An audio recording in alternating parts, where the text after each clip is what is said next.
नोलोबारियाव 37 बोसोरारि जुथुमाजों लोब्बा लाखिनानै थानसालियाव फां 37 चन्दन दंफां गायनानै जारिमिन सोरजिनायनि थांखि बानजाय आफादनि।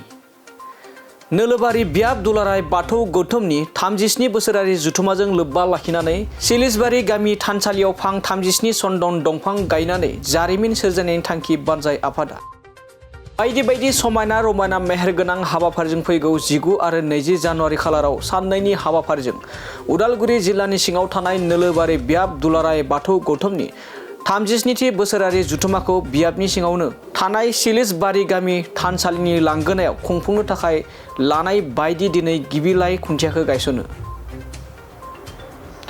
मख'जाथावदि 37थि बोसोरारि जुथुमाखौ जारिमिन महरै दोनलांनायनि मुङाव सिलिसबारि गामिनि थानसालियाव फां 37 चन्दन दंफां गायनानै जारिमिन सोरजिनायनि थांखि लादों बानजाय आफादनिफ्राय।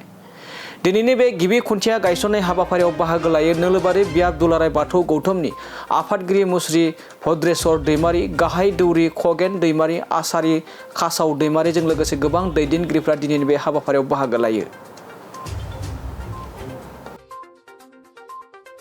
बयखौबो बे समाव नायगिरिबो बिनिसिमबो आङो गोसो गोरबोनि गाहाम हामलायनाय बावहरबाय।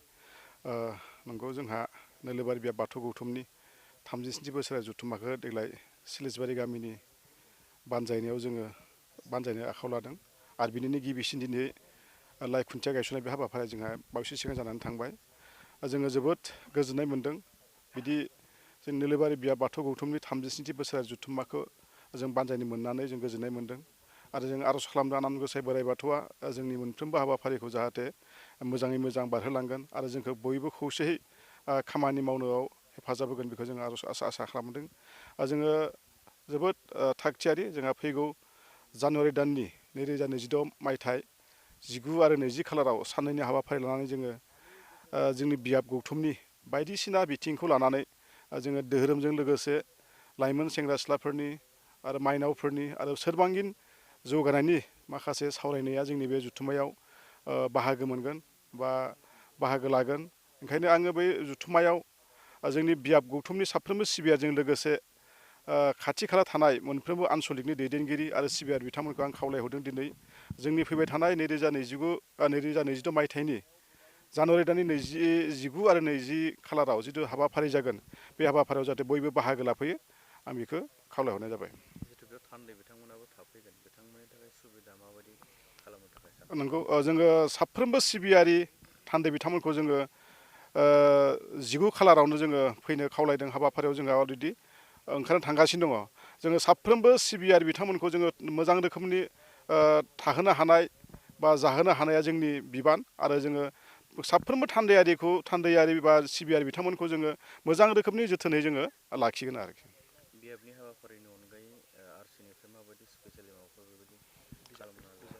जोङो बियाबनि हाबाफारि बादै बियाबावथ' गोबां हाबाफारि लाखादों बिनि बादैबो जोङो बियाबनिफ्राय बियाबनि गौथुमजों जों सोमोन्दो लानानै खारन बे 37 बोसोरारि जुथुमा बे जुथुमाजों लोब्बा लानानै जों गांसे सबिनिर जों दिहुननो लाबोदों आरो बिनि बादैबो जोङो 37 बोसोरारि जुथुमा बेखौ लोब्बा लानानै जोंनि बाथौ थानसालियाव जोङो 37टा चन्दन दंफां गायनाय बेखौ मोनसे जारिमिन हिसाबै लाखिनो थाखाय जोङो रायज्लायगासिनो दं आरो बेखौ जोङो 19 बा 20 खालाराव जोङो बेखौ जोंनि बाथौ थानसालिनि सोरगिदिं 37टा जोङो चन्दन दंफां गायनानै बेखौ जों मोनसे जुगामि जारिमिन खालामनो थाखाय जोङो नाजानाय जादों। ओंखायनो जोङो बे 37 बोसोर जुथुमाखौ जोंनि नोलोबारि ओनसोलनि न'खर न'खर बा साफ्रोमबो सुबुङा जाहाथे धोरोम बिथिङाव सांग्रां जायो धोरोमजों लोगोसे राजखान्थि समाजखान्थि धोरोम खान्थि मोनफ्रोमाव जाहाथे जौगायो बिनि थाखाय जोङो सावरायनायाव बाहागो लाफैनानै जोंनि साफ्रोमबो सिबियारि बिथांमोनखौ जोङो गोग्गोमै बाहागो लाफैनो थाखाय जोङो खावलायनाय जाबाय। दिनैनि बे गोथार बिस्थिबार साननि जोंनि नोलोबारि बियाब दुलाराय बाथौ गौथुमनि खुंनो गोनां 37थि बोसोरसालिया जुथुमानि बे हाबाफारिखौ लानानै दिनै गिबि लाइ खुन्था गायनाय बे हाबाफारिखौ जों लानाय जादों आरो बेयावहा जोंनि नोलोबारि बियाब दुलाराय बाथौ गौथुमनिनो सिङाव थानाय सिलिसबारि गामि आफादनि बे गामि आफादाव जागोन। दा बेयाव जानायाव जों दिनै गिबि खेब बे फैबाय थानाय जानुवारि 19, 20 बे हाबाफारियाव जानो थाखाय जों लाहार फाहार खालामदों। दा बेयावहा गिबि दिनै लाइ खुन्था गायनाय हाबाफारियाव जोंनि बाथौ धोरोमारि जिहेतु आसार नेम निति बायदि जों बेखौ फालिलांनो थाखाय आवगायबोदों। दा बेयाव निस्सय जोंहा दिनैनिफ्राय बे हाबाफारियाव जागायजेनबाय, बे फिल्डआव जागायजेनबाय। दिनैनिफ्राय जोंनि धोरोमनि माखासे मावनांगौ हाबाफारिखौ बिथांमोना पेन्डेल लुनाय बा बेयाव माखासे गोबां खामानि मावनांगौ दङ, बेफोरखौ मावगोन, मावनानै बिथांमोना दिनै होगोन। जों दिनै गिबि लाइ खुन्था गायनाय हाबाफारिखौ जों दिनै जागायजेनना होबाय। बिनि उनाव बिथांमोना मावसिगोन बे हाबाफारिखौ लानानै। ओरैनो जोंनि बियाबाव 24टा गामि आफाद दङ। बे 24टा गामि आफादखौ लानानै जों बे बियाबखौ आलो गोजोनै दैदेनबोदों आरो बे 24टा गामिनिनो गेजेराव दिनै सिलिसबारि गामि आफाद, बे गामि आफादावहा जों खुंनो लाहार फाहार खालामदों।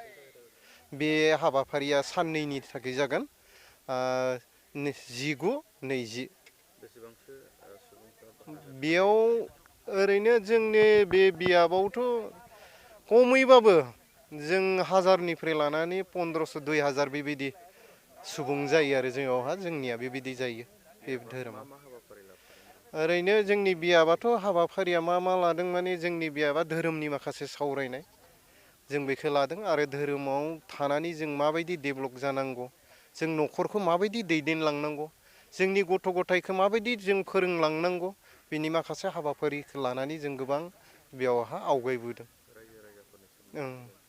रायजो राजाफोरनिफ्राय जों खावलायदों, बयबो बियाबा बिथांमोना गामियारि बयबो रायजो राजाफोरखौ खावलायदों जाहाथे गामियारिनि रायजो राजाफोरा बयबो डेभेलप जानांगौ, बेयावहा सांग्रांथि जानांगौ। बे हाबाफारिखौ लानानै जों खावलायगासिनो बे गामियारिनि रायजो राजाफोरखौ। हाबाफारियाव बाहागो लानो थाखाय रायजो राजाखौ जों बियाबनिफ्राय खावलायनाय जादों।